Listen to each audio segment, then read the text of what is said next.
వచ్చినాయి రైతు బంధుగా వచ్చింది, పింఛన్లు వచ్చినాయి, కరెంట్ వచ్చింది, ఇవన్నీ వచ్చినాయి. ఇప్పుడు ఏమొస్తాయి ఈయనకి వెళ్తే ఫ్రీ బస్ వస్తుంది ఫ్రీ బస్ వచ్చిన ఒక్క బస్ వస్తేనే అయిపోయిందా? ఆరు గ్యారంటీలు అన్నాడు, ఏ గ్యారంటీలు పెట్టిండు? ఫ్రీ బస్ ఇస్తాడు. మీ మనవరాలకు తులం బంగారం రాలేదయ్యా, రాలే. చెప్పుడు మాందమే రుణమాఫీ కూడా చేస్తా అన్నాడు. ఎక్కడ చేసిండు? ఒడ్లకు బోనస్ ఇచ్చిందా? ఏది లేదు. కొంటారా మంచిగా? కొంటారు. ఎవడు కొన్నో లేడు, ఇచ్చినో లేడు, చేసినో లేడు. అన్ని ఇస్తాను అన్న వాళ్ళు బొర్రవాడరు కానీ లాసే, ఏం లాభం లేదు. కేసీఆర్ ఉన్నప్పుడు మంచిగా ఉంది. ఇప్పుడు కేసీఆర్ ఉన్నప్పుడు మంచిగా ఉన్నది అయ్యా. తినే వాత వాడద్దు, ఎందుకు దొరకది. ఆయన ఉన్నప్పుడు ఏం చేసిండు? ఇప్పుడు ఆయన అందరూ రేవంత్ రెడ్డి ఏమంటారంటే మొత్తం 1,00,000 కోట్లు తిన్నాడు, పెద్ద దొంగ అంటారు.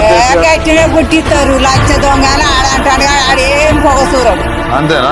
చేరడు. రేవంత్ రెడ్డి వచ్చినాక ఎట్లున్నాయి నీళ్లు, మంచినీళ్ళు ఇట్లా అన్న? అన్ని కేసీఆర్ తోనే పోయింది, లక్ష్మి ఆయనతో. కేసీఆర్ తోటే లక్ష్యం పోయిందా?